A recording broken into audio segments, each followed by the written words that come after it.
tackling tough topics to help you think reasonably about life's most important issues. This is Thinker Sensitive. You are listening to Thinker Sensitive. This is Chad Graham, and I'm here today with Pastor Shawn Reine and also Nina Vetter with the City of Colorado Springs. Nina, what's your title again? I'm the Strategic Plan Administrator. Strategic Plan Administrator for the City of Colorado Springs. And today we're talking about the North Nevada Development Project.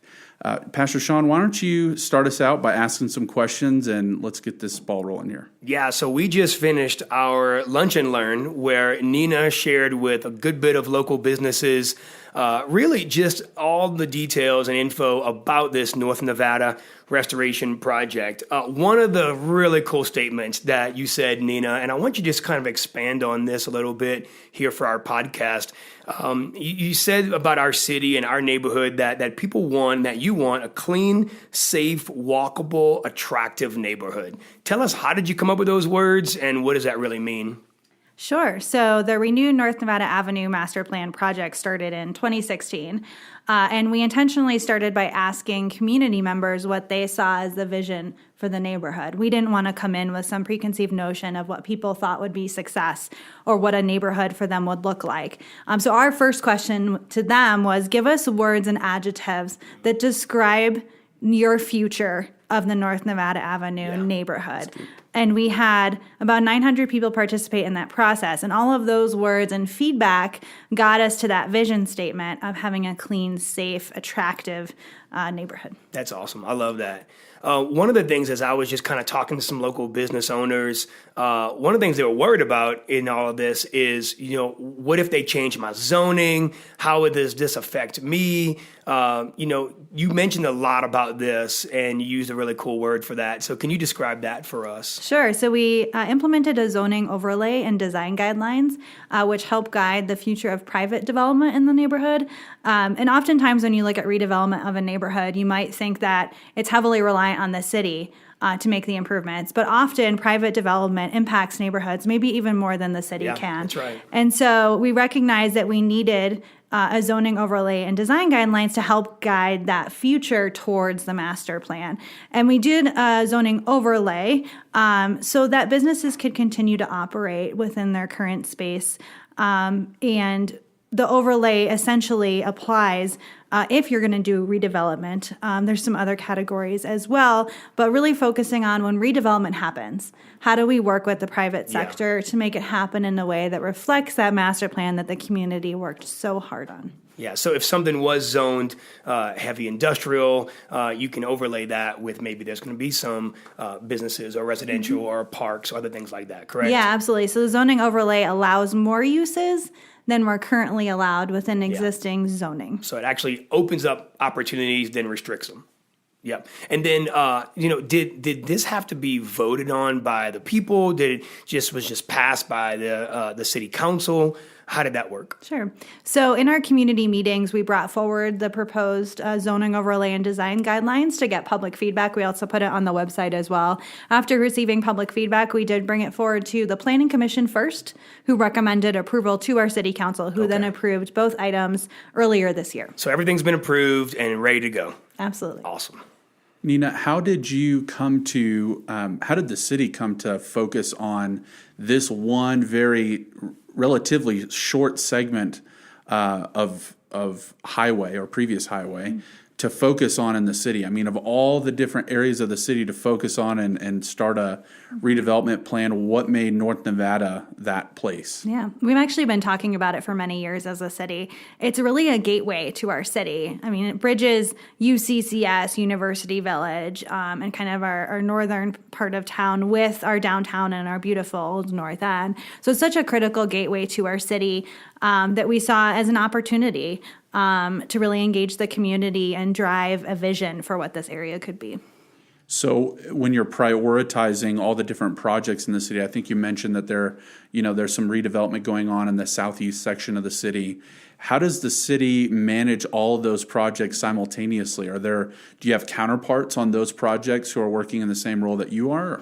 Yeah, we have quite a few people working on different, we call them economic opportunity zones. So the Southeast is a big focus of the city. So we have different folks than myself working on that part of town. And then other areas of town as well. We have some other people working on.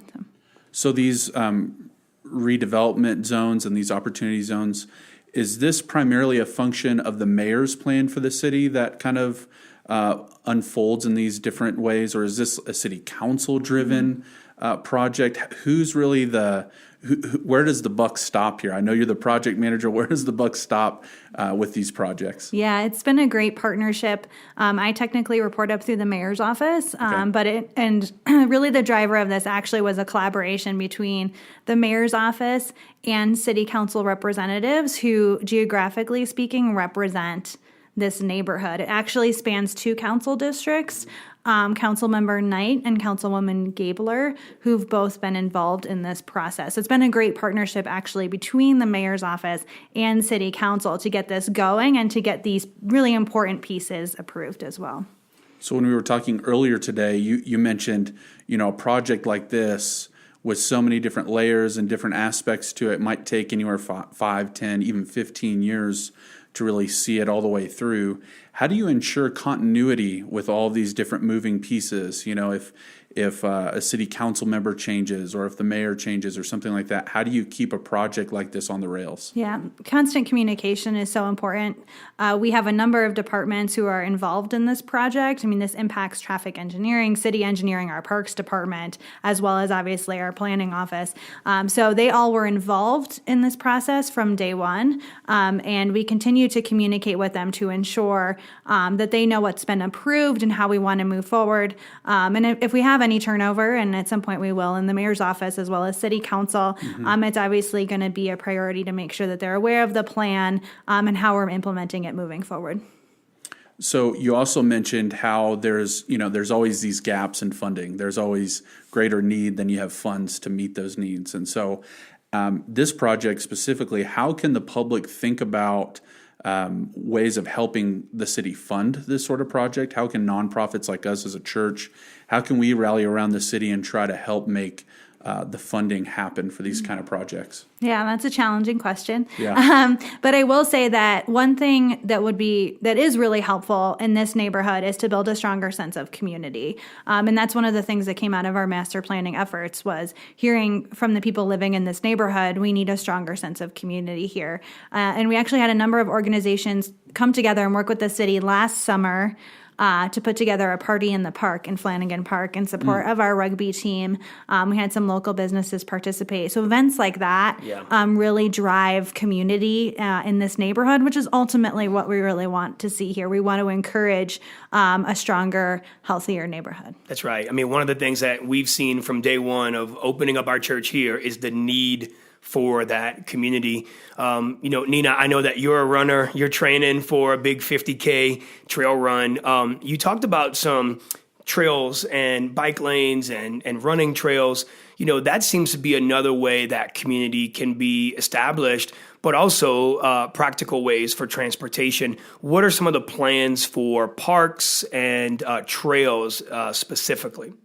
Yeah, we heard in our master planning process that having access to safe and accessible parks, trails, and transit as well was really important to people.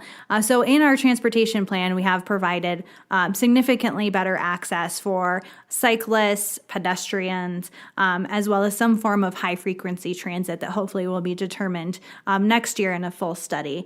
So absolutely is important to us. We're fortunate to have the Templeton Gap Trail in this corridor, which is beautiful, and we'll hopefully work on some better connections with that as well. Okay, awesome. And I know there's no sidewalks right now at all on North Nevada. Pretty dangerous, and so that's really, really good to have that in here. Absolutely. Nina, is there anything that if you have an opportunity to communicate to our whole Fillmore area neighborhood, Cragmore, all of that, is there anything that you would communicate to us as we're thinking through this and trying to figure out how this is going to affect small businesses and just population increase, all that sort of thing in the neighborhood? Is there anything that you feel like you want to communicate to the neighborhood? I mean, stay involved. I think that that's the most important thing people can do. We do have a lot more pieces of implementation coming in the next few years, and we will be asking for public input.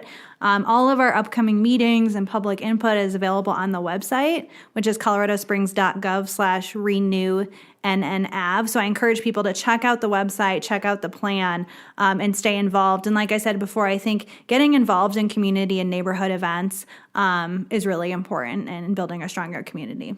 Nita Vetter, strategic planner for the city. Thank you so much for your hard work. We really appreciate your work that you do for the city. I know that our neighbors are going to benefit greatly from this project. So thank you for doing such a good job and working with excellence. Thank you for having me. For more Thinker Sensitive content, visit thinkersensitive.com. We just released our season on socialism, so check that out now at thinkersensitive.com. For more Thinker Sensitive content, visit thinkersensitive.com.